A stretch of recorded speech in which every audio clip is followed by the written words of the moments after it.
How's it going, guys? So as you can see, still got the 76 Firebird formula and haven't done much with it in a year other than keep it running over the winter. Right over here we got some seats. Picked those up on Facebook Marketplace, and what we're going to do is we're going to put these seats in there. To build this bracket, I'm going to use this replacement floor pan. I'm going to take some measurements going across the mounting hole, up, down, back down to the floor pan, and back over that hole, getting overall measurements and angles with this angle finder. I'm going to use this area here as a starting point just for reference, so I can see, you know, the angles and everything, and we'll get those put into AutoCAD. Here you can see I got all the measurements put into my AutoCAD program.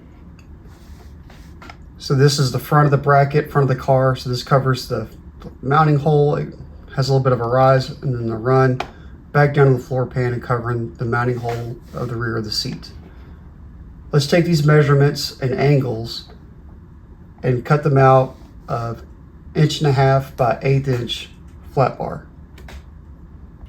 We have the bracket cut and shaped, and you can see that what I've done is I've cut just almost all the way through the material, and that makes it easier to bend, get a nice sharp bend, and also it leaves a place for the weld to fill in and make a stronger weld.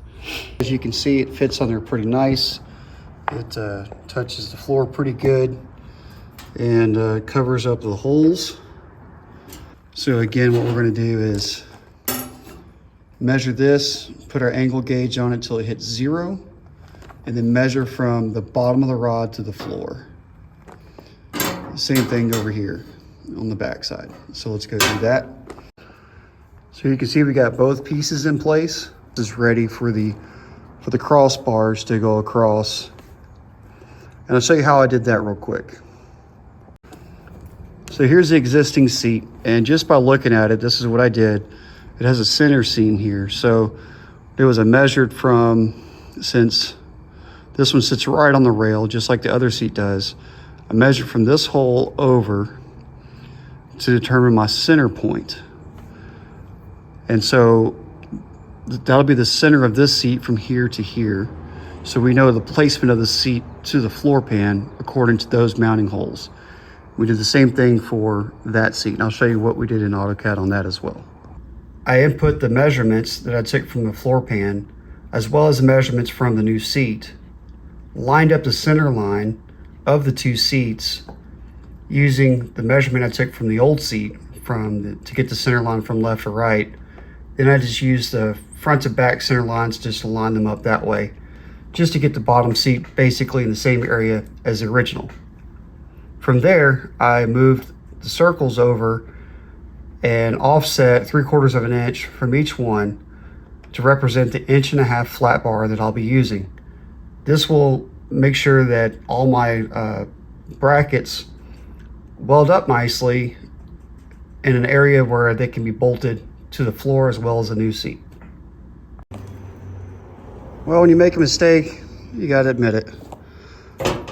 And I thought, well, that's not that bad of a mistake, because I checked before and the driver's side and passenger side are very much the same. So I thought, and so you know what I'm talking about. Let's put this in here. It's kind of hard to tell where the holes are and everything. So the angles match up pretty good, right? Oh, this one's off a little bit. Wait a minute. Uh-oh. So I made one for the passenger side by accident, but kind of find out a mistake altogether. So I gotta, I'll have to cut these and extend them down, both of them, so they match. It's about 1/2 inch. We've got it all corrected and it all in place. It clears here now, so we're gonna locate and drill holes for the bracket to mount it to the floor pan, and then we'll move on and drill holes on these top rails to mount to the seat.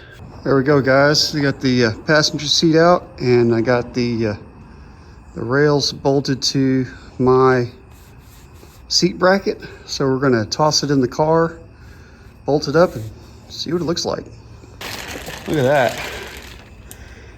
There they are, both in. You see the bolts that I used. They're like a Allen head, I suppose.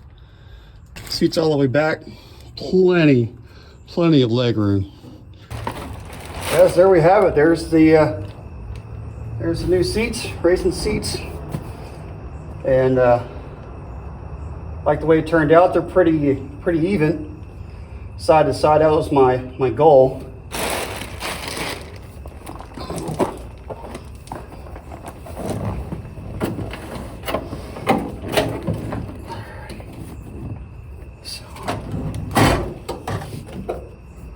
Still feel like I set up a little high, but I don't think, yeah. So guys, that's going to do it for this episode. Thanks for tuning in. If you like this video, give it a thumbs up. Don't forget to hit that subscribe button, and thanks for watching. Have a great day.